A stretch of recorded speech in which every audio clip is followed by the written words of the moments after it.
¿Creen los evangélicos en los santos? En la Iglesia Católica el reconocimiento de un santo se produce después de un proceso judicial llamado canonización. Actualmente, solo el Papa, al quien se llama protocolariamente su santidad, puede determinar la santidad de fieles católicos. Este proceso tiene análogos en algunas otras confesiones cristianas.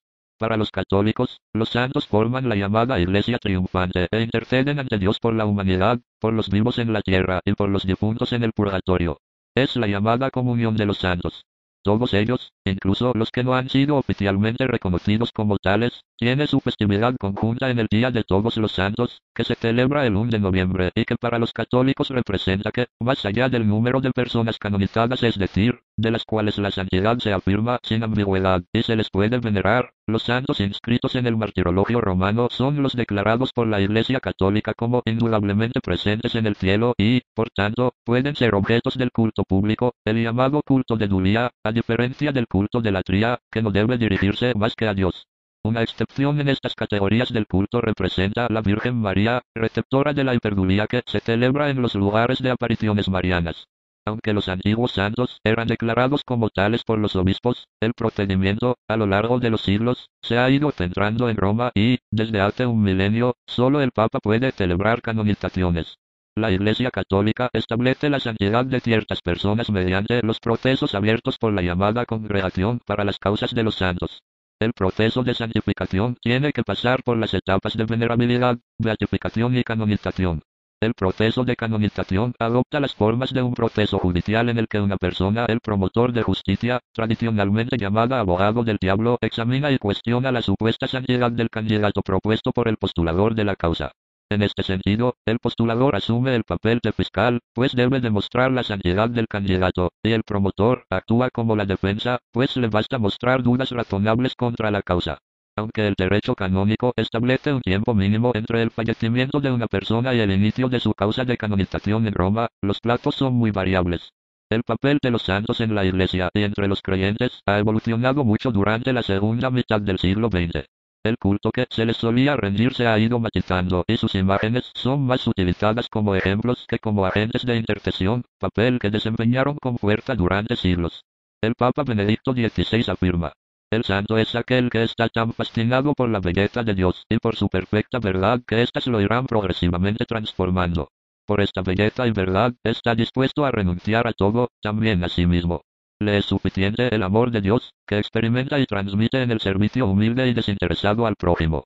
Desde el Concilio Vaticano II, los procedimientos han cambiado, los plazos se han hecho más cortos, y el número de milagros post-mortem necesario, que antes podía alcanzar varias centenas en función de la credulidad de las épocas, se ha reducido a 2. Existen más de 10.000 beatos y santos. El reverendo Alban Butler publicó Lives of the Saints, la vida de los santos, en 1756, conteniendo 1,486 santos. La última edición de esta obra, editada por el padre Herbert Thurston, S.J. y el autor británico Donald Atwater, contiene las vidas de 2,565 santos. Bajo el pontificado de Juan Pablo II, en un periodo de 25 años, se proclamaron no menos de 2.000 beatificaciones y canonizaciones, mientras que sus predecesores necesitaron varios siglos para unas centenas de declaraciones. Lo que recién afirmé será motivo para que alguien diga: los evangélicos no creen en los santos. En realidad, creemos en los santos. Sin embargo, creemos lo que la Biblia dice acerca de ellos, lo cual es muy diferente de la tradición católica. Creemos tanto en ellos que deseamos obedecer los mandamientos que Dios les inspiró a escribir en la Biblia. Entre otras cosas, nos dijeron que debemos orar a Dios y no a los santos o imágenes. Además de tratar de obedecer lo que los santos escribieron en la Biblia, aquellos que realmente fueron santos son un ejemplo para nosotros. La Biblia llama santos a todos los que son santificados por medio de la fe en el Señor Jesucristo. La palabra santos se usa en el Nuevo Testamento para referirse a los creyentes como grupo, no para distinguir a una persona considerándola más santa que otra porque hizo milagros o porque vivió una vida más pura. En la Biblia la palabra santos se usa para describir a personas que aún vivían. Los escritos de Pablo en la Biblia usan mucho esta palabra. Examinemos cómo la usa. Pablo, apóstol de Jesucristo por la voluntad de Dios, a los santos y fieles en Cristo Jesús que están en Efeso.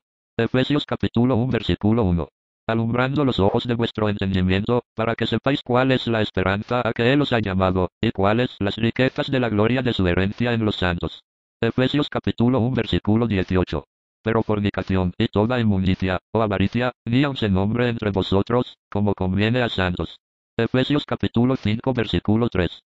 A todos los que estáis en Roma, amados de Dios, llamados a ser santos. Gracia y paz a vosotros, de Dios nuestro Padre y del Señor Jesucristo.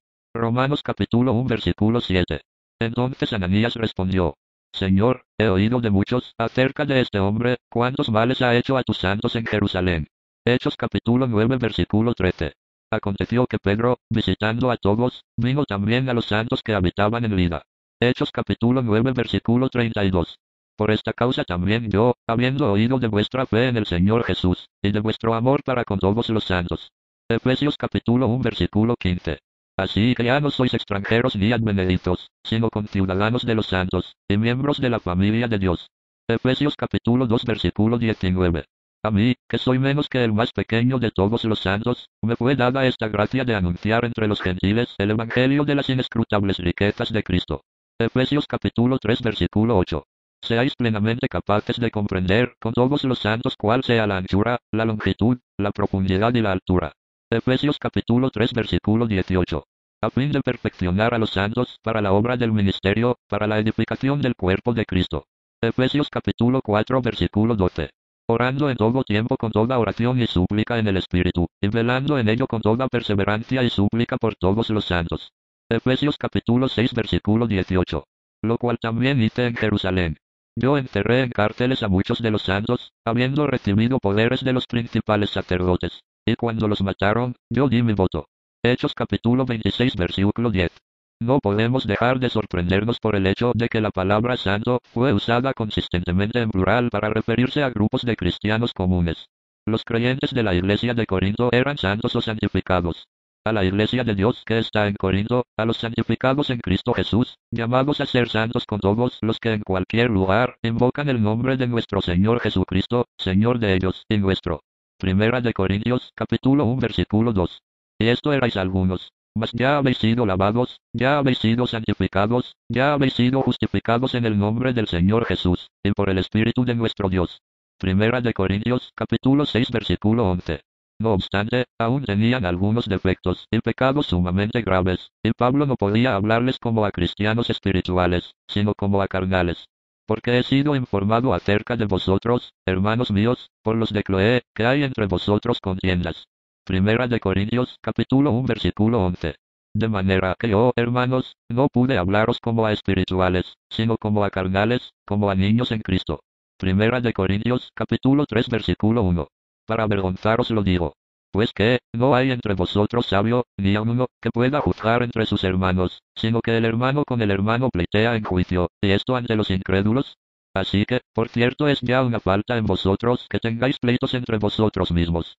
¿Por qué no sufrís más bien el agravio? ¿Por qué no sufrís más bien el ser defraudados?